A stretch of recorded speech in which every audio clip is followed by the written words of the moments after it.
दोस्तों, स्वागत है आप सभी का डार्क लेजेंड हॉरर स्टोरी में। मेरा नाम हैरी है।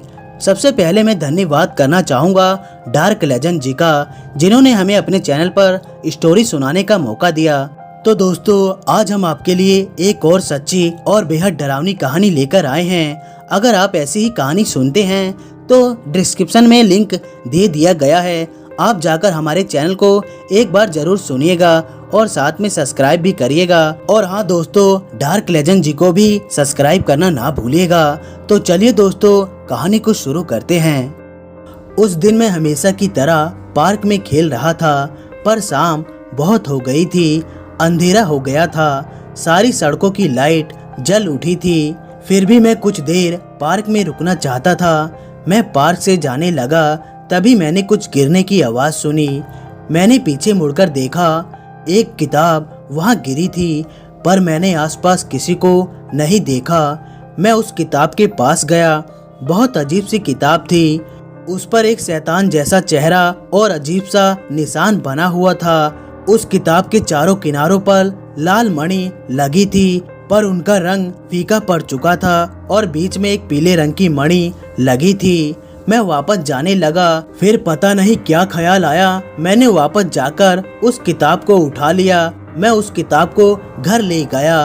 8 बजे मैं अपने डेस्क पर पढ़ रहा था और उस किताब को मैंने उस डेस्क पर ही रखा था। मेरी नज़र बार बार उस किताब की तरफ जा रही थी। मैंने उस किताब को खोला। उस पर जो लिखा था, उतनी अजीब चीज शायद ही मैंने कभी देखी थी। उस किताब के पहले पन्ने में कुछ अजीब तरह के नियम दर्ज थे, जैसे जिसके पास ये किताब होगी सिर्फ वही इस किताब का मालिक होगा। इस किताब पर जिसका नाम लिखोगे 1 घंटे के अंदर उसकी मौत पक्की है। किताब का मालिक व्यक्ति की सोच पढ़ सकता है। अगर किताब मालिक से किताब गुम हो गई तो उसकी मौत भी पक्की है। गलत नाम लिखने पर व्यक्ति की मौत नहीं होगी। ये किताब अपनी मालिक खुद चुनती है। तभी उसके पीछे से एक आवाज आती है, क्या हुआ, क्या सोच रहे हो तुम, नाम लिखना चाहिए। मैंने पीछे मुड़कर देखा, वहाँ कमरे के एक कोने में काली परछाई बैठी हुई थी। वो उठकर मेरे सामने आई। मैं उसे देखकर डर गया। उसकी आंख बाहर निकली हुई थी। उसका चेहरा पूरा सफेद हुआ पड़ा था और चेहरे पर एक बड़ी सी स्माइल थी। वो देखने में लगभग जोकर जैसा लग रहा था। उसने कहा, मेरा नाम रोमी है, तुम्हें इसके अंदर किसी का नाम लिखना चाहिए जिससे तुम्हें नफरत हो या जिससे तुम्हें कोई खतरा हो। मैंने पूछा, क्या ये किताब तुम्हारी है? उसने कहा, अब ये तुम्हारी है। मैंने कहा, ये किताब मेरी नहीं है, अगर तुम्हारी है तो तुम ले जाओ। उसने कहा, अब ये तुम्हारी हो चुकी है, और वो बोलकर वहाँ से गायब हो गया। अगले दिन मैं शाम को बाजार जाने के लिए कार ड्राइव कर रहा था। मैंने देखा कि कुछ गुंडे एक बुजुर्ग औरत को परेशान कर रहे हैं और उससे उसके पैसे छीन रहे हैं। वो 4 लोग थे, इसलिए मैं कुछ नहीं कर पाया। मैं वहां से चला गया। उस रात को मैंने सोचा कि अगर ये किताब सच में इस तरह काम करती है तो मुझे इसमें नाम लिखना चाहिए। मैंने उन गुंडों में से एक आदमी का नाम लिखा, जिसका नाम रोहन था। मुझे कुछ भी महसूस नहीं हुआ कि कुछ हुआ है। मैं सो गया। अगले दिन जब मैं स्कूल जा रहा था, तब एक जगह बहुत भीड़ जमी थी। बहुत पुलिस वहां पर आई हुई थी। मैंने पास जाकर देखा कि वहां पर रोहन की लाश है। एक गाड़ी दुर्घटना की वजह से मर चुका है। मैं देखकर चौंक गया और वहां से भागकर स्कूल चला गया। मुझे अब डर लग रहा था। मैं सोच रहा था कि कहीं मेरी वजह से उसकी मौत नहीं हुई हो। सारा दिन स्कूल में मेरा मन नहीं लगा। मैं बस जल्दी से घर जाना चाहता था। मैं अपने स्कूल की सीट पर बैठा खिड़की की तरफ देख रहा था। तभी मैंने देखा रोमी वहां आया। मैं उसे देखकर डर गया। उसने खिड़की पर बैठे हुए कहा, तुमने अच्छा काम किया, और वो बोलकर गायब हो गया। उसे मेरे सिवा और किसी ने नहीं देखा। मेरे घर जाने के बाद मैंने उस किताब को एक बक्से में बंद कर दिया। रात हो चुकी थी। मैं फिर से उसी किताब और उस दुर्घटना के बारे में सोच रहा था। तभी मेरी खिड़की पर रोमी आया। रोमी ने कहा, तुमने अपना काम बखूबी किया, तुमने एक गुनहगार को सजा दी, तुम्हें आगे भी करना चाहिए। मैंने गुस्से से कहा, अपनी किताब यहाँ से ले जाओ। रोमी ने एक अजीब सी मुस्कुराहट दी और वहाँ से चला गया। मुझे अब गुस्सा आ गया था। मैंने बक्से से किताब निकाली। मैंने बाकी 3 गुंडों का नाम उस किताब में लिख दिया। मैं ये महसूस कर पा रहा था कि वो तीनों गुंडे अभी कहाँ हैं और क्या सोच रहे हैं। वो शायद अभी किसी और का जेब काटने या फिर उसे धमकाने के बारे में सोच रहे हैं। लेकिन कुछ ही देर में वहाँ दूसरे इलाके के गुंडे आ जाते हैं और दोनों समूह में हाथापाई हो जाती है और दूसरे इलाके के गुंडे फायरिंग करते हैं, जिससे उन तीनों की मौत हो जाती है। मुझे अब सुकून मिला। मैं उस रात सो गया। मेरी नींद एक ठंडी हवा के झोंके से खुली। मैंने अपनी आंख खोली। मैंने देखा मेरी आंख के सामने बहुत सारे तारे हैं और चारों तरफ जंगल है। वो नज़ारा बहुत ही सुंदर था। तभी मुझे होश आया कि मैं तो अपने कमरे में था। यहाँ कैसे पहुँचा? मैं तुरंत वहाँ से उठा। मैंने देखा मेरे पास सिर्फ घास ही घास है और कुछ दूरी पर पेड़ हैं। मुझे ऐसा लगा जैसे मैं सपने में हूँ, पर मैंने खुद को एक चिमटी काटी थी। इससे मुझे दर्द हुआ। अब मुझे डर लगने लगा था। ठंडे वातावरण में भी मुझे पसीने आ रहे थे। मैं उठ खड़ा हुआ और वहाँ से आगे चलने लगा। मैंने देखा कहीं दूरी से एक रोशनी दिखाई दे रही थी। मैं उस दिशा में चलने लगा। कुछ ही दूर चलने पर मुझे रोमी दिखाई दिया, जैसे वो मेरा स्वागत में खड़ा हो। मैंने उस पर गुस्से से चिल्लाते हुए कहा, ये सब क्या हो रहा है? मैं यहाँ क्या कर रहा हूँ? मुझे मेरे घर वापस जाना है। रोमी ने कहा, मेरी दुनिया में आपका स्वागत है, मेरे पीछे आइए, वहीं पर आपके सारे सवालों का जवाब मिल जाएगा। मुझे डर का एहसास हुआ। वो आगे आगे चल रहा था और मैं उसके पीछे पीछे जाने लगा। मुझे सामने एक बस्ती दिखाई दी। मैं उसके पीछे पीछे बस्ती की तरफ जाने लगा। मैं बस्ती के पास पहुंचा। मैंने देखा रोमी की तरफ और भी कई सारे अजीबोगरीब भूत या फिर कोई क्रीचर हैं। वो बहुत ही अजीब दिख रहे थे। उन सबके सामने मैं बहुत अजीब सा लग रहा था। मुझे वहाँ घुटन हो रही थी। मैंने वहाँ एक लड़की को देखा। वो चुपचाप सबसे अलग सहमी सी बैठी हुई थी। मैं उठकर उसके सामने गया। उसने अपना चेहरा उठाकर मेरी ओर देखा। मैं उसे देखते ही रह गया। मैंने उसके जैसी सुंदर लड़की आज तक नहीं देखी थी। सुंदर आँख, लंबी नाक, पूरा बदन जैसे हीरे जैसा चमक रहा हो। मैंने उससे पूछा, तुम यहाँ क्या कर रही हो? उसने कोई जवाब नहीं दिया। मैं उसके पास बैठ गया। मैंने कहा कि तुम यहाँ क्या कर रही हो? तुम यहाँ कैसे आई? अब उसके मुंह से कुछ बोल निकले। बहुत मीठी आवाज़ थी उसकी। उसने कहा, मुझे कल ही एक किताब मिली थी, पर पता नहीं मैं कैसे आई। जब मैंने अपनी आँख खोली, मैंने देखा नहीं यहाँ पर हूँ। कई अजीब से आदमी या फिर पता नहीं क्या मुझे यहाँ तक लेकर आए। मुझे उसने कोने में बैठा दिया। मैं तो यहाँ बैठी हुई थी। मुझे यहाँ से वापस घर जाना है। कोई मुझसे कुछ भी नहीं बोल रहा है। मुझे डर लग रहा है। मैंने कहा, डरने की कोई बात नहीं है, मैं भी अभी अभी आया हूँ। मैं चीज को समझने की कोशिश कर रहा हूँ, पर मुझे कुछ समझ नहीं आ रहा है। मैंने उससे पूछा, क्या तुम रोमी को जानती हो? उसने कहा, नहीं, मैं यहाँ पर किसी को नहीं जानती। मैंने पूछा, तुम्हें कोई किताब मिली है क्या? उसने कहा, हाँ मिली है। मैंने पूछा, तुम्हें वो किताब कहाँ से मिली? उसने कहा, मैं अपने स्कूल से घर की तरफ जा रही थी, तब मुझे किताब रास्ते पर मिली। मैंने कहा, वो किताब कैसी दिखती है? उसने कहा, वो किताब बहुत ही अजीब सी दिखती है, उसमें और कुछ अजीब से निशान बने हुए हैं। उसने कहा, उसमें किसी भी तरह के पत्थर नहीं हैं। मैंने कहा, क्या तुमने उस किताब में किसी का नाम लिखा था? उसने कहा, नहीं, मैंने उस किताब में कुछ भी नहीं लिखा, बस मैंने कुछ नियम पढ़े हैं। वो नियम पढ़कर मुझे बहुत अजीब सा लगा, पर मैंने वहाँ पर किसी का भी नाम नहीं लिखा। उसने मुझसे पूछा, क्या तुम्हारे पास भी वैसी ही किताब है? मैंने कहा, हाँ, मेरे पास भी ऐसी किताब है, पर तुमसे थोड़ी अलग है। उसने मुझसे पूछा, तुमने अपनी किताब में किसी का नाम लिखा है? मैंने कहा, हाँ, मैंने अपनी किताब में 4 गुंडों का नाम लिखा है। उसने जिज्ञासा से पूछा, क्या वो लोग मर गए?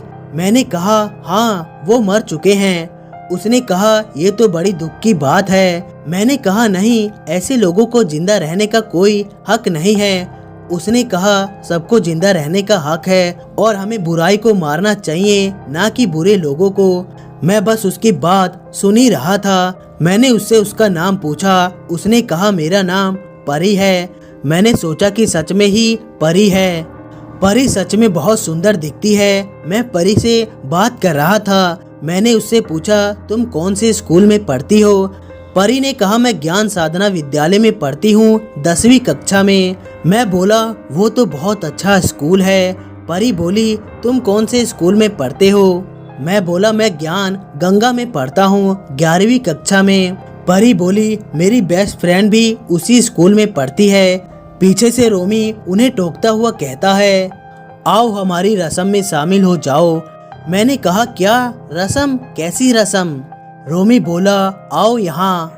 मैंने सामने जाकर देखा। मैं उसे देखकर बस वहाँ से भागना चाहता था। वहाँ का दृश्य बहुत भयानक था। मेरे शरीर के सारे रोंगटे खड़े हो गए। मुझे उल्टी आने लगी। मैंने देखा सामने किसी आदमी की लाश रखी हुई थी, जिसके जिस्म को सर से पांव तक बुरी तरह से किसी धारदार हथियार से काटा गया था। शरीर के हर अंग से खून बह रहा था। उसके पेट की अंतड़ियां बाहर आ गई थी। उसके शरीर के मांस का हर टुकड़ा वहाँ के भूत नोच नोच कर खा रहे थे। रोमी बोला, आओ, इन्हीं की तरह तुम भी इस शरीर का मांस खाओ और हम में शामिल हो जाओ। मुझसे अब रहा नहीं गया। मैंने वहीं उल्टी कर दी। वहाँ ठहरा एक भूत मुझ पर गुर्रा उठा। वह मुझ पर हमला करने के लिए उस शरीर का हाथ तोड़कर मेरी तरफ झपटा। मैं गिर गया। मेरी नींद खुली। मैंने चारों तरफ देखा।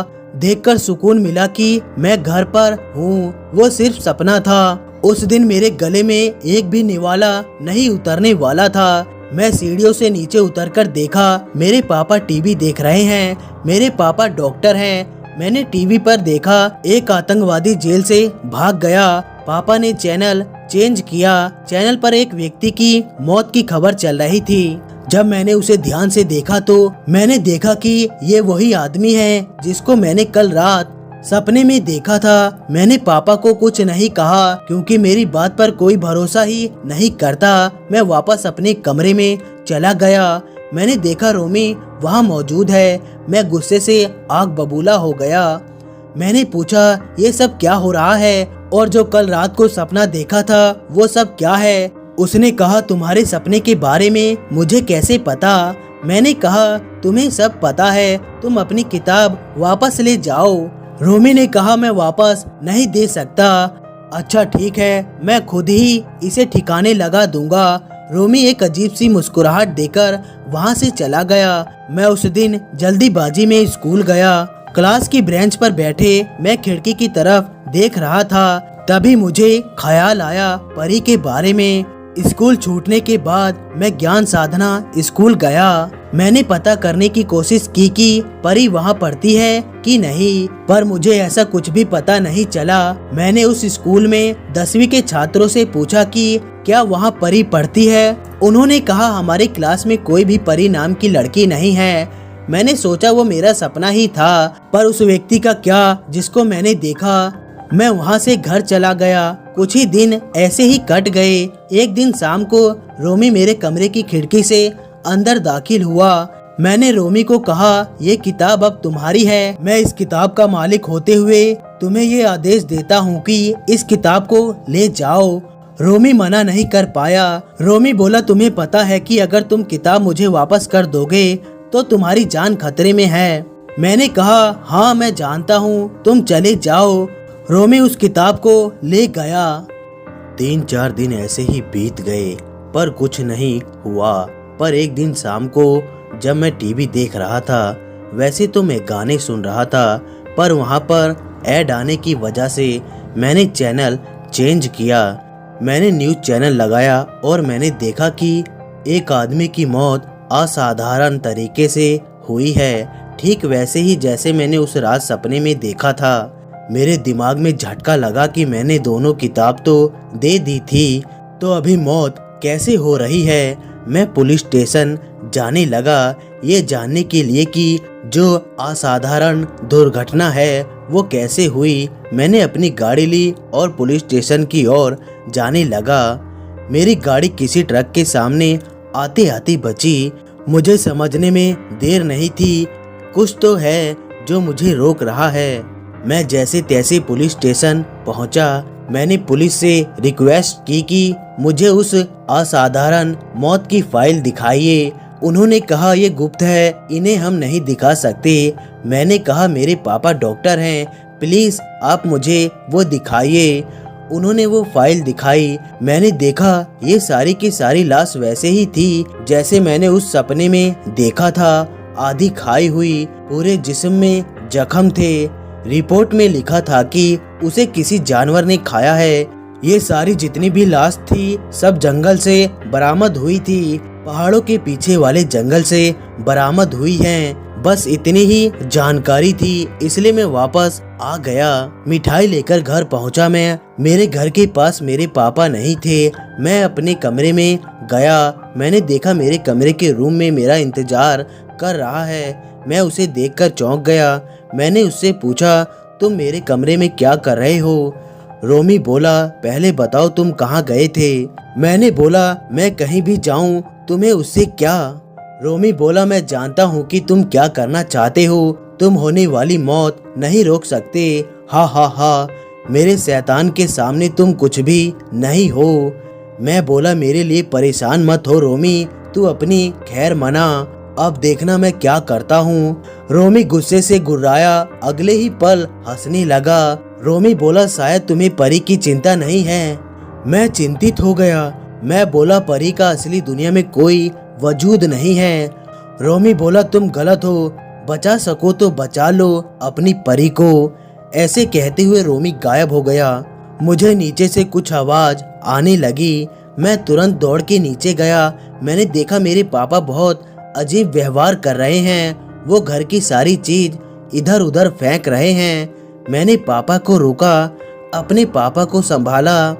वो बेहोश हो गए थे। मुझे पापा ने हर इमरजेंसी स्थिति में बताया था कि अब क्या करना चाहिए। मैंने उन्हें एक इंजेक्शन दिया, फिर भी मुझे कुछ भी समझ नहीं आ रहा था कि मैं क्या करूं, कहां से शुरुआत करूं।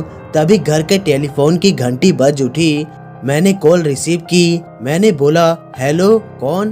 दूसरी तरफ से हेलो ऋतिक, मेरी जान खतरे में है, मुझे बचा लो प्लीज।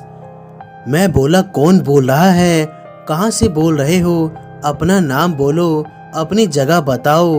दूसरी तरफ से बोला कोई मेरा पीछा कर रहा है, मेरा नाम परी है, हम उस जंगल में मिले थे, मुझे बचा लो, मुझे छुपना होगा, प्लीज जल्दी आ जाओ, मुझे तुम पर भरोसा है। मैं बोला हेलो परी हेलो। टूटू की आवाज से कॉल कट जाती है। मैं अब बहुत दुविधा में हूँ, पापा को संभालूं या परी को बचाऊं। मैं तुरंत अपने दोस्त मोहन के घर गया।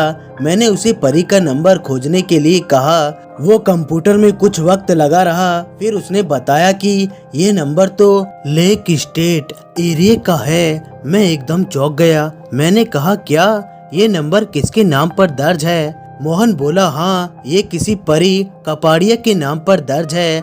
मैं बोला पर लेक स्टेट में तो कोई नहीं रहता। मोहन बोला अरे ये तो वही जगह है जहाँ 2 साल पहले हमारे साथ वो हादसा हुआ था। मैं बोला वो हमारा बचपन था, उससे इस बात का क्या ताल्लुक। मोहन बोला ताल्लुक है, याद है एक दिन तुमने मुझे स्कूल में परी के बारे में बताया, पर परी के बातों के अनुसार उसे ज्ञान साधना स्कूल में होना चाहिए था, पर वो वहाँ नहीं थी। हो सकता हो वो मुझे अपने किसी मकसद को पूरा करने के लिए मुझे फंसा रही है। मैं बोला वो मुझे क्यों फंसाएगी। मोहन बोला अरे लड़कियां बहुत मासूम दिखती हैं पर बहुत चालाक होती हैं। मैं बोला हमें उसे बचाना चाहिए। मोहन बोला लड़की के चक्कर में बुरा फंसेगा। मैं बोला तू मेरा सच्चा दोस्त है, तू जरूर चलेगा। मोहन बोला पर तेरे पापा का ख्याल कौन रखेगा। मैं बोला मैंने उनके हॉस्पिटल से एक नर्स को बुलवा लिया है, वही उनका ख्याल रखेगी। मोहन बोला अगर घर में किसी को पता चला कि मैं लेक स्टेट गया तो पापा तो मेरी बुरी तरह से सुताई करेंगे। मैं बोला हम रात को आ जाएंगे, किसी को पता नहीं चलेगा। मोहन बोला ठीक है, सबके सोने का इंतजार करते हैं। उस रात मोहन मेरे घर पर ही रुका। रात के 12 बजे घर से निकले। मैं और मोहन रात के 12 बजे घर से निकले। चारों ओर घना अंधकार, गुप्त शांत, जैसे सन्नाटा भी आज का दृश्य देखने को उत्सुक हो। रात की आवाज करने वाले कीड़ों की आवाज और भी ज्यादा भय उत्पन्न कर रही थी। मोहन ने धीरे से गाड़ी निकाली। मोहन गाड़ी चला रहा था। कुछ देर हम दोनों चुप रहे। हम दोनों होने वाले अंजाम से डरे हुए थे। हम दोनों पेट्रोल पंप के स्टोर में रुके, वहाँ से पेट्रोल भरवाया। वहाँ के एक कर्मचारी ने हमसे पूछा कहाँ जा रहे हो? मोहन बोला हम लेक स्टेट जा रहे हैं। मैंने उसे टोकते हुए कहा नहीं, हम कहीं नहीं जा रहे हैं। वो कर्मचारी हमें अजीब तरह से घूरने लगा। हमने गाड़ी वहाँ से निकाल ली। गाड़ी में बैठे मुझे 2 साल पहले का वाक्य याद आया। मैं 8वीं कक्षा में पढ़ता था। मैं और मोहन की फैमिली लेक स्टेट में रहते थे और भी कई फैमिली वहाँ रहती थी। वहाँ एक लेक था जहाँ जाना सख्त मना था। ये बात वहाँ के लोग जानते थे। एक दिन मेरे पापा ने अपने पास बुलाया। उन्होंने मुझसे कहा तुम बड़े हो गए हो और पिता होने के नाते मेरा तुमसे ये बात बताना जरूरी है। मैंने पूछा क्या पापा? पापा बोले जितना हो सके नदी के पास मत जाओ, अपनी परछाई से दूर रहो। कोई अजीब सी किताब दिखे तो उससे दूर भाग जाना। एक जरूरी बात, अगर कोई घंटे की आवाज तुम्हें सुनाई दे तो तुरंत मुझे बताना। मैं बोला ठीक है पापा, पर इन सब से होगा क्या? पापा बोले अभी जितना बताया है उतना ही करो। पापा वहाँ से चले गए। मुझे अब ऐसा लग रहा था जैसे मुझे कोई मिशन दे दिया गया हो। मुझे अच्छा लग रहा था। अगले दिन स्कूल खत्म होने के बाद हम घर जाने लगे। तभी मोहन ने जिद की कि चलो नदी के पास चलते हैं। मैंने उसे मना किया कि नहीं, मेरे पापा ने कल ही मुझे मना किया है नदी के पास जाने के लिए। तेरा कुछ नहीं होगा, मेरे भी मम्मी पापा ने मना किया है। हमारे दोस्तों को लगता है कि हम कमजोर हैं, लेकिन ऐसा नहीं है। हम उन्हें दिखा देंगे कि हम ताकतवर हैं, कुछ भी कर सकते हैं। मैंने कहा पर पापा को अगर पता चल गया तो? उसने कहा कुछ नहीं होगा, बस हमें किताब से दूर रहना है। मैं मान गया। हम उस नदी की तरफ जाने लगे। नदी के बाहर एक बड़े बोर्ड में लिखा था यहाँ जाना मना है। हम फिर भी अंदर गए। मोहन ने कहा हम अपनी एक वीडियो बना लेते हैं ताकि सब हम पर विश्वास करें। मोहन ने फोन निकाला और वीडियो बनाने लगा। दोपहर के 3 बज रहे थे और 4 बजने वाले थे। हमने देखा नदी में एक बोट रखी है। हम आगे चल रहे थे और मोहन वीडियो बना रहा था। वो भी मेरे पीछे पीछे आ रहा था। उसने कहा थोड़ा बोटिंग कर लेते हैं। हम बोट में बैठे बोट चलाने लगे। हम नदी के लगभग बीच में पहुंच गए थे। तभी ऐसा लगा मानो बोट जोर जोर से हिल रही है। अजीब सी आवाज सुनाई दे रही थी। हम दोनों डर गए। हम जोर जोर से बोट चलाने लगे। किसी तरह हम किनारे पहुंचे। हम तुरंत बोट से उतरे और नदी से दूर भागने लगे। कुछ दूर चलने पर हम रुक गए और जोर जोर से हांफने लगे। मैंने डरते हुए फिर नदी की तरफ मुड़कर देखा। मैंने देखा वहाँ काली परछाई खड़ी है। मैंने मोहन से कहा वो देख नदी में। मोहन ने भी उसे देखा। मोहन ने मेरा हाथ पकड़ा और ना बाएं देखा और ना दाएं। मुझे साथ में लेकर वो दौड़ने लगा। जितना हो सके हम उतना दूर जाने लगे। हम घर के सामने आकर रुके। मोहन ने कहा ये बात हमें किसी को नहीं बतानी है। मैं बोला हाँ तू सही कह रहा है, वही हमारी सबसे बड़ी गलती थी। शाम हो गई थी। मम्मी पापा ने खाने के लिए बुलाया। मैं खाना खाकर अपने कमरे में चला गया। कमरे में मेरी माँ आई। उन्होंने मुझसे पूछा कि तुझे क्या तकलीफ है, तूने खाना सही से नहीं खाया। मैंने कहा मैं ठीक हूँ। माँ गुड नाइट बोलकर वहाँ से चली गई। मैं सारी रात उसी घटना के बारे में सोच रहा था। आंख में हल्की सी नींद आई और मैं नींद की आगोश में चला गया। नींद बहुत गहरी थी। कुछ देर बाद एक कान के पास हल्की सी हवा बहने लगी। मुझे ऐसा लगा कोई मेरे कान में फूंक मार रहा है, लेकिन मेरी नींद इतनी गहरी थी कि मैं आंख खोलकर देखना भी नहीं चाहता था। ठंडी हवा ज्यादा तेजी से चलने लगी। मैं बिस्तर से उठकर खिड़की बंद कर दी। मैं वापस अपने बिस्तर पर सोने लगा।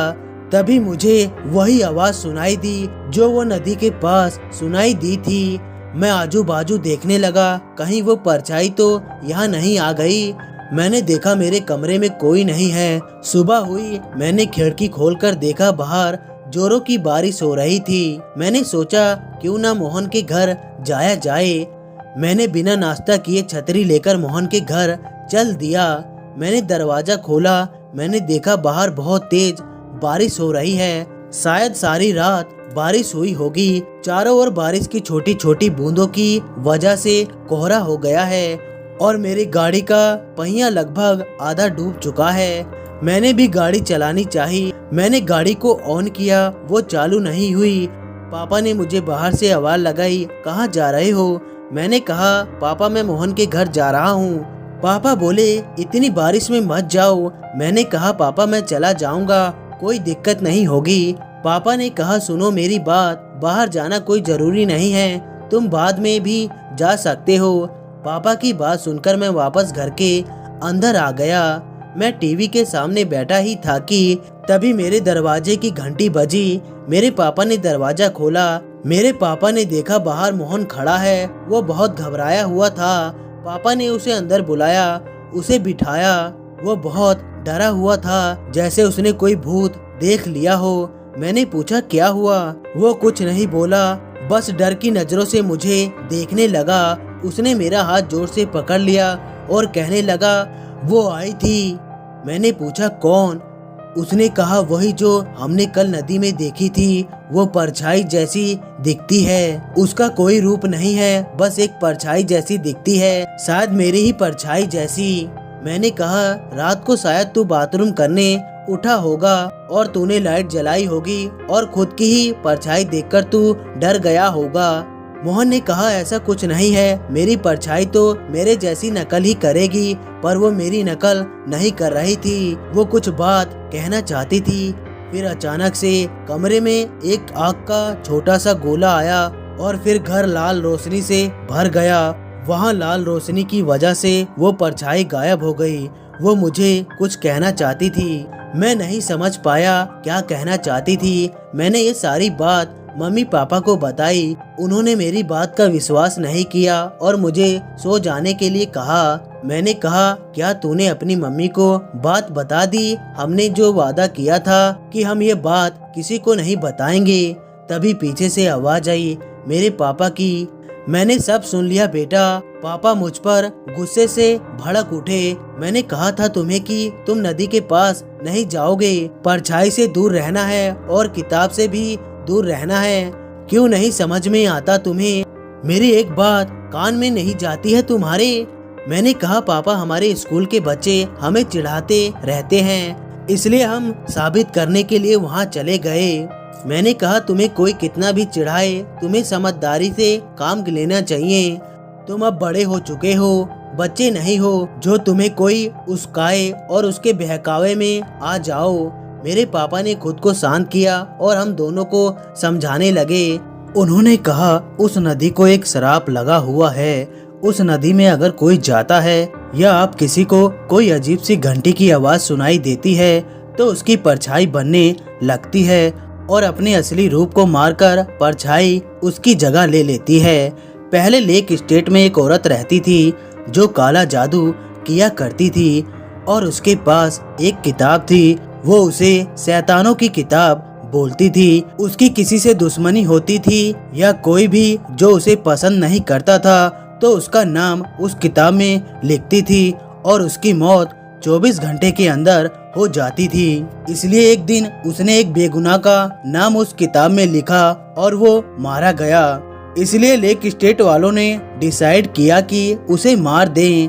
उसे नदी में डुबाकर मार डाला। अब उसकी आत्मा नदी में ही कैद है और उसकी किताब इंसानों के बीच घूमती है। जो उस किताब को इस्तेमाल करेगा वही उस चुड़ैल को उस नदी से निकाल पाएगा, फिर वो मुक्त हो जाएगी और सब खत्म कर देगी। मोहन ने कहा, पर वो किताब तो हमें नहीं मिली। मेरे पापा ने कहा, मोहन क्योंकि परछाई तो तुम्हें दिखी थी। मोहन ने कहा, नहीं, शायद हाँ, मतलब परछाई किसी और की थी, शायद किसी लड़की की थी। मेरे पापा ने कहा, तो पक्का कुछ बताना चाहती थी और वो लाल रोशनी ने उसे गायब कर दिया। पापा ने कहा, हमें ये शहर खाली करना होगा। मैं बोला, क्यों पापा, क्या हो गया? पापा बोले, यहाँ रहेंगे तो वो डायन हमें मार डालेगी। मैं बोला, कौन? पापा बोले, जो डायन तुम्हें नदी में दिखी थी वही।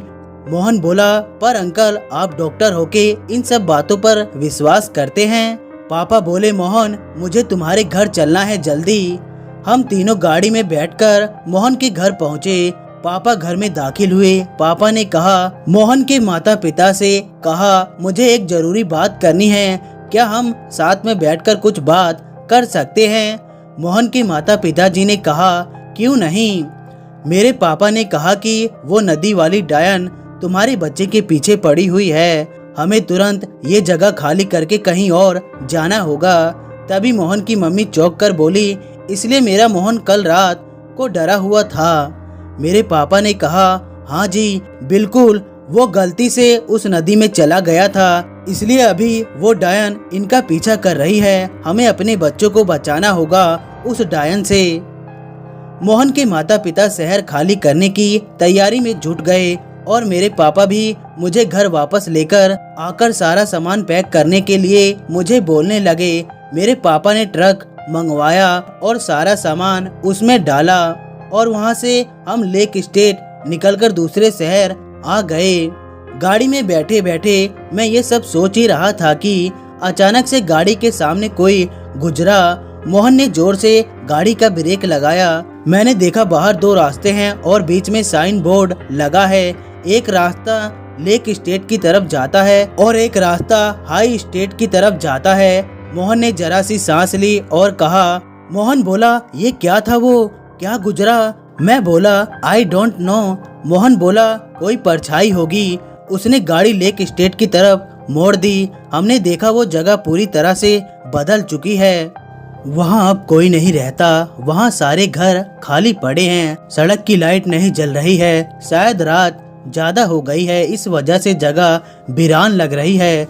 एक बूढ़ा टॉर्च लेते हुए बाहर आया। मोहन ने उसे देखकर गाड़ी रोकी। बूढ़ा हमको चिल्लाया, तुम इतनी रात को क्या कर रहे हो? उस बूढ़े की उम्र लगभग 50 से 60 के बीच होगी। चेहरे पर हल्की सी दाढ़ी, बाल कुछ काले सफेद हो गए थे। एक पैंट और शरीर में एक चादर ओढ़े हुए वो हमारी तरफ बढ़ रहा था। बूढ़ा बोला, यहाँ से दफा हो जाओ, तुम्हें पता नहीं है यहाँ आना मना है। मैं बोला, तो अंकल आप इतनी रात को यहाँ क्या कर रहे हैं? दफा हो जाओ, जहाँ से आए हो वहाँ लौट जाओ। मोहन बोला, हम यहाँ पहले रहते थे, इसलिए इस जगह का जायजा लेने आए हैं और कुछ नहीं, वापस पुरानी यादें ताजा करने आए हैं। वो बूढ़ा व्यक्ति बोला, एक मिनट, क्या तुम डॉक्टर सहगल के बेटे हो? मैंने कहा, जी, आप मेरे पिता को कैसे जानते हैं? बूढ़ा व्यक्ति बोला, मेरे साथ मेरे पीछे आओ। मोहन बोला, कहाँ? बूढ़ा व्यक्ति बोला, आओ मेरे पीछे। वो बूढ़ा आदमी आगे आगे चलने लगा। हम गाड़ी उसका पीछा कर रहे थे। वो एक घर के सामने आकर रुका और कहा, आओ मेरे साथ अंदर। हमें थोड़ा अजीब लगा, पर उस पूरे इलाके में और कोई जिंदा इंसान भी नहीं था। चारों तरफ घना अंधकार सन्नाटा था, जैसे कि वहाँ की खामोशी आज का दृश्य देखने के लिए उत्साहित हो। चारों तरफ कीड़ों की आवाज। उस बूढ़े आदमी ने कहा, अंदर आओ। मोहन और मैं गाड़ी से नीचे उतरे। मोहन ने मुझसे कहा, तुम ये मत भूल जाना कि हम यहाँ परी को ढूंढने आए हैं। परी का नाम सुनते ही वो बूढ़ा आदमी हम दोनों को अचंभित से देखने लगा। वो सकते में आ गया और डर के मारे हम दोनों की तरफ देखने लगा।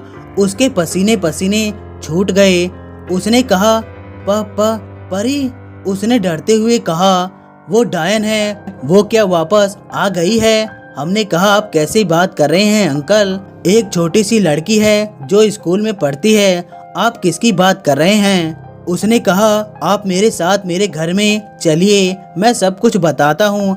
बाहर रहना खतरे से खाली नहीं है। हम दोनों उस घर के अंदर दाखिल हुए और उन्होंने हमें चेयर पर बैठाया।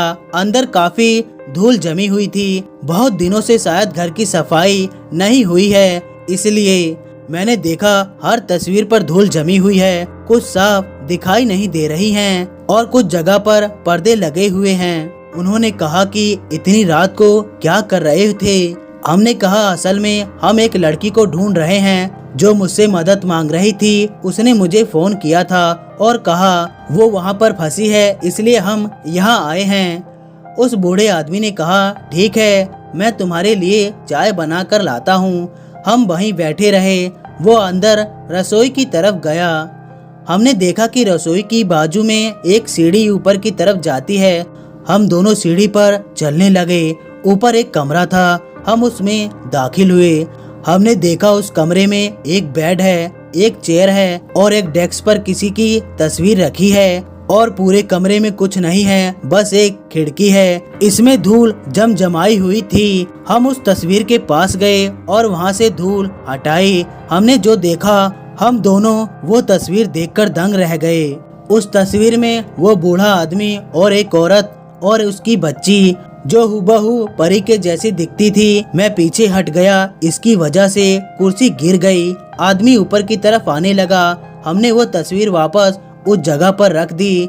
बूढ़ा आदमी कहने लगा, तुम लोग यहाँ क्या कर रहे हो? मैंने कहा कि मैं बस ऐसे ही देखने आया था। मैंने पूछा, ये तस्वीर किसकी है? इसमें आप तो हैं, पर वो दोनों कौन हैं? बूढ़ा आदमी बोला, वो मेरी बीवी और मेरी बेटी है जो बहुत साल पहले गुजर चुके हैं। मैं बोला, क्या? इसी लड़की की तलाश में हम यहाँ आए हैं। इसी ने मुझे फोन किया था, मुझसे मदद मांगी थी। मोहन ने कहा, आपकी बेटी का नाम क्या था? बूढ़े आदमी ने कहा, मेरी बेटी का नाम परी ही था। जो लड़की हमसे मदद मांग रही थी उसका नाम भी परी ही था। बूढ़ा आदमी ने कहा, तुम्हें यहाँ नहीं आना चाहिए था, तुम्हें फंसाया गया है। मोहन बोला, फंसाया गया है? किसने और क्यों? हमें क्यों फंसाना चाहेगा? बूढ़ा व्यक्ति बोला, बताता हूँ। यहाँ से 10 साल पहले की बात है, जब मैं और मेरा परिवार, मेरी पत्नी और मेरी बेटी इस क्षेत्र में रहते थे। मैं एक कारखाने में काम करता था जिसमें मेरी कमाई ठीक ठाक थी, जिससे मैं अपना घर चला सकूं। मेरा बेटा 6 साल का था, बेटी भी थी। एक दिन वो गायब हो गया। मैंने बहुत पर्चे छपवाए पर मुझे मेरे बेटा नहीं मिला। एक दिन रात को सोया था, तभी मुझे अजीब सी आवाज सुनाई दे रही थी। मैंने उठकर देखा, मेरी बीवी मेरे बाजू में नहीं है और मेरी बच्ची भी वहाँ नहीं है। मैं नीचे गया। हमारे घर में एक तहखाना है जहाँ पर हम पुराने कबाड़ी पुरानी चीज रखते हैं। वहाँ से वो आवाज साफ सुनाई दे रही थी। मैं नीचे गया। मैंने देखा मेरी बीवी मेरी बेटी के लाश के सामने खड़ी हुई थी। उस पर कुछ मंत्र उच्चारित करती है और काला जादू कर रही है। मेरी बेटी भी वहाँ बेहोश होकर बैठी हुई थी। उसने मेरी बेटी को वश में कर रखा था। मैंने जाकर अपनी बीवी को वहाँ से उठाया, जोरदार थप्पड़ लगाया। मैंने कहा, तूने मेरे बेटे को मार डाला डायन। उसने कहा, उसे तो मरना ही था, उसकी मौत तो पक्की थी। जिसको जाना है वो जाकर रहता है। बेटी वहाँ से ले आया और अपने बेटे को कफन दिया। मैंने उससे पूछा कि तूने ऐसा क्यों किया, क्या जरूरी थी? उसने कहा, कमी तो हर चीज की है। दिया क्या है तूने मुझे? ना अच्छा घर है ना अच्छे पैसे हैं। हम कुछ खर्च करते हैं और बाकी हमारे पास कुछ नहीं बचता। हमारी कोई भी इच्छा पूरी नहीं होती, इसलिए मैंने शैतान का सहारा लिया, उसको ही अपना भगवान मान लिया। देखा नहीं कुछ हफ्तों से हम कितने खुश हैं। मैंने कहा, तू यहीं रह, अपनी बच्ची को यहाँ से लेकर तुम्हारी पहुँच से भी बहुत दूर जाता हूँ। उसने कहा, नहीं हो सकता, परी पर शैतान का आशीर्वाद है। वो बड़ी हो जाएगी तो शैतान उसका पति बनेगा। समझ में आया, इसलिए मेरी बेटी यहाँ से कहीं नहीं जाएगी। मेरी बीवी के साथ हाथापाई हुई। मेरे हाथ के पास एक डंडा था जिसे मैंने उसके सर पर मारा। उसका सर खून से लथपथ हो गया और वो उसी समय मर गई। मैंने सारा खून साफ किया और लेक स्टेट के नदी में जाकर उसको बहा दिया। जब मैं उसे नदी में बहाने गया तब मैंने देखा कि चारों ओर अंधेरा छाया हुआ है। काला कौवा आसपास मंडरा रहा है जो मुझे काम करने से रोक रहा है। एक लाल रोशनी भी मुझे काम करने से रोक रही है। मैंने उसे धक्का दिया और वहाँ से चला आया। मैंने घर आकर देखा मेरी बेटी नहीं है। मैंने तो बहुत खोजा पर वो नहीं मिली। इतने सालों बाद वो तो हमें कैसे फोन कर सकती है? क्या तूने परी को अपनी आंखों से देखा है? मैंने कहा नहीं, मैंने उसे सपने में देखा था। मैंने कहा कि आप उसी डायरी के बारे में कुछ जानती हैं? उसमें लोगों की मौत के नाम लिखे हुए थे। बूढ़े आदमी ने कहा नहीं। हमने उससे विदा लिया और नदी की तरफ जाने लगे। मैं और मोहन नदी की तरफ जा रहे थे, तभी ठंडी हवा चलने लगी। रात बहुत हो गई थी। फिलहाल रात के 1 बज रहे थे। ठंडी हवा चल रही थी। हवा की आवाज सुनाई दे रही थी। हम दोनों चुप ही थे। तभी मोहन ने कहा, तुम्हें क्या लगता है, देखे नदी के पास जाकर क्या मिलता है? मैंने कहा, क्या पता। मोहन ने कहा, हम नदी से ज्यादा दूर नहीं हैं। मैंने कहा, सही कहा। हम नदी के पास पहुँचे। हमने देखा वहाँ एक आग जल रही है और उसके सामने एक लड़की बैठी हुई है जो बड़ी अजीब तरीके से आग को देख रही है। हम उस लड़की के पास गए। इस बार मैंने उसका चेहरा ध्यान से देखा। वो परी थी। मैंने उससे पूछा, तुमने मुझे फोन किया था, तुम यहाँ पर क्यों बैठी हो? तुम क्या कर रही हो? उसने कहा, आपको मेरे घर नहीं जाना चाहिए था। मैंने कहा, मैं आपके घर गया था। ये बात आपको कैसे पता? और आप मुसीबत में हो ही नहीं तो मुझे क्यों फोन किया? उसने कहा, मैं मुसीबत में ही हूँ। मेरे पापा ही मुझे मारने की कोशिश कर रहे हैं और मैं उनके चंगुल से भाग के यहाँ पर आई हूँ। मैंने कहा, अगर तुम अपने पापा के चंगुल से यहाँ पर भागकर आई हो तो आग के सामने क्यों बैठी हो? कोई भी तो तुम्हें देख सकता है। तुम्हें छुप जाना चाहिए। परी ने बोला, मुझे अंधेरे से डर लगता है। मैं बोला, मुझे बताओ तुम्हारी माँ कहाँ है? मैं बोला, तुम्हारे पापा ने तुम्हें क्यों नहीं मारा? परी बोली, इस डायरी में लोगों का नाम लिखवाने के लिए। मोहन बोला, जब तुम्हारी माँ मर गई तब तुम्हारी उम्र कितनी थी? परी बोली, मेरी उम्र 6 साल की थी। अब मैं 16 साल की हूँ। मैंने हैरान होते हुए पूछा, क्या तुम जिंदा हो? परी बोली, ये कैसा सवाल है, मैं जिंदा हूँ। मोहन बोला, और तुम्हारे पापा? परी बोली, नहीं पता। एक भयानक गुस्से से भरी हुई आवाज कानों में आई, तो खेल शुरू किया जाए। हमने मुड़ के देखा, वहाँ परी के पापा खड़े थे। उनकी आंख में खून था, पूरी तरह से लाल। उनके पीछे से एक साया निकला। जब उसे ध्यान से देखा तो वहाँ परी खड़ी थी। मैंने देखा मेरे बाजू में भी एक परी खड़ी है और सामने भी परी खड़ी है।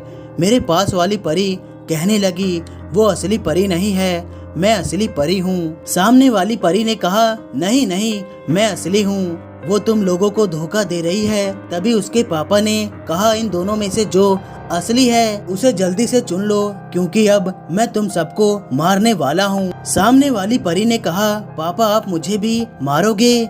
उसके पापा ने कहा, बेटा मैं आपको नहीं मारूंगा, मैं तो बस जो तुम्हें गुमराह कर रहा है उन्हें मारूंगा। मोहन ने कहा कि हम किसी को गुमराह नहीं कर रहे हैं। मेरे पास वाली परी ने कहा, वो असली परी नहीं है, मैं असली परी हूँ, चाहे तो आजमा लो। मैंने मेरे सामने खड़ी परी से पूछा, क्या हम पहले मिले हैं? सामने वाली परी ने कहा। उसने थोड़ा सोचा और सोचने के बाद उसने कहा, हाँ मिले हैं। मैंने कहा, कहाँ? उसने कहा, मुझे ज्यादा याद नहीं है पर हम मिले हैं। मैंने यही सवाल मेरे पास वाली खड़ी परी से पूछा। उसने कहा, हम मिले हैं, मैं तुम्हारे सपने में आई थी और वहीं हमने बात की थी जहाँ बहुत सारे अजीब दिखने वाले भूत मौजूद थे। मैंने कहा, तुम सच कह रही हो, तुम ही असली हो। तभी सामने खड़ी हुई परी बदल गई, उसकी भी आंख लाल हो गई। वो दोनों हम तीनों की तरफ घूर कर देख रहे थे। ऐसा लग रहा था जैसे वो दोनों हमें कच्चा खा जाएंगे। हम दोनों ने वहाँ से भागने का बेहतर समझा। हम तीनों वहाँ से भागने लगे और भागते भागते एक पेड़ के नीचे आकर रुके, जहाँ एक तरफ नदी और दूसरी तरफ जंगल। परी ने कहा, मेरे पीछे आओ। हम उसके पीछे पीछे जाने लगे। वो हमें एक पुरानी झोपड़ी तक ले गई। हम डर के मारे झोपड़ी के अंदर गए। देखा उसके अंदर एक औरत बैठी है। उसने हमारा स्वागत किया और अंदर बैठाया। कुछ ही पल में नकली परी और उसके पापा बाहर आए और चिल्लाने लगे। वो कहने लगे, बाहर आओ, तुम सबको आज मैं नहीं छोड़ूंगा। परी की माँ ने जवाब दिया, हिम्मत है तो अंदर आकर दिखाओ। मुझे कुछ समझ में नहीं आ रहा था क्या हो रहा है और क्या नहीं हो रहा है। मैंने देखा परी की माँ के हाथ में वो किताब है। उन्हें ना चाहते हुए भी उस किताब में अपने पति का नाम लिखना पड़ा। वो बहुत रो रही थी क्योंकि वो अपने पति से बहुत प्यार करती थी। उन्होंने उसका नाम लिखा और हमने देखा उनके पति के ऊपर एक बड़ा सा पेड़ गिरा और वहीं खत्म हो गई। और जो बहरूपिया परी वहाँ पर खड़ी थी वो कहने लगी, तुमने उनको तो चकमा दे दिया पर मुझे चकमा नहीं दे सकते। मैं जो लेने आई हूँ लेकर जाऊंगी। परी की माँ ने कहा, ऐसा नहीं होगा। परी की माँ ने डायरी की तरफ देखा। आखिरी पन्ने की कुछ लाइन बाकी थी। वो अपनी बेटी का नाम उसमें नहीं लिखना चाहती थी, अपनी बेटी को नहीं खोना चाहती थी। कुछ ही देर में एक काला साया वहाँ आया। उसने परी की माँ से कहा, कोमल, तुम्हें अपना वादा नहीं तोड़ना चाहिए। तुमने मुझसे वादा किया था कि तुम अपनी खुशियाँ और अच्छी जिंदगी के बदले अपने दोनों बच्चे की रूह मुझे सौंपोगी। और चिंता मत करो, तुम्हारी बेटी मेरी रानी बनकर रहेगी। वहाँ तेज बारिश होने लगी। चारों तरफ अंधेरा था। जोरों से हवा चल रही थी। आज कयामत होने वाली थी। परी की माँ ने कहा, नहीं, मैं अपनी बेटी किसी को भी नहीं दूंगी। मैं अपनी बच्ची किसी को भी नहीं दूंगी। मैंने एक बार धोखे से अपने पति की रूह तुझे दी। इस बार मैं धोखा नहीं खाने वाली। मुझे तुम्हारी बेटी की रूह चाहिए। मैंने परी की माँ से कहा, आप तो मर गई थी ना, आपको तो डुबा कर मार दिया गया था। उसकी माँ ने कहा, नहीं, मैं मरी नहीं थी, मैं जिंदा थी। और आज जो मेरी गलती की वजह से मेरी बच्ची की जान खतरे में है। मोहन ने कहा, देखिए आंटी, आपको परी का नाम उस किताब में लिख देना चाहिए। मैं एक माँ हूँ पर ऐसा नहीं कर सकती। मोहन ने परी की माँ से वो डायरी छीनी और उसमें जबरदस्ती परी का नाम लिख दिया। कोमल ने कहा, ये तुमने क्या किया? उसने मोहन से डायरी छीनकर वापस ली और डायरी वापस लेते हुए वो डायरी को 2 हिस्से में बांट दिया। अब हम सब दहशत में थे कि अब क्या होगा। उस काले साये ने कुछ मंत्र पढ़े जिससे वो ताकतवर होने लगा। उसने एक छड़ी निकाली और उस छड़ी पर परी का नाम लिया। उसने एक सांप निकाला और परी की तरफ झपट पड़ा। वो सांप परी के प्राण लेता उससे पहले परी की माँ उस सांप के सामने आ गई। उस सांप ने परी की माँ की रूह ले ली। परी की माँ की रूह उस शैतान को मिलने पर उसे वापस जाना पड़ा और वो डायरी वहीं जलकर राख हो गई। मैं मोहन परी को वहाँ से अपने घर ले गया। हमने अपने परिवार को सारी बात बताई और क्या, मेरे पापा ने परी को गोद लिया। तो दोस्तों, आप लोगों को स्टोरी कैसी लगी लाइक और कमेंट करके जरूर बताएं। और हाँ दोस्तों, हैरी स्कैरी टेल्स को सब्सक्राइब करना ना भूलिएगा और साथ में डार्क लेजेंड को भी। मिलते हैं अगली वीडियो में, तब तक के लिए धन्यवाद दोस्तों।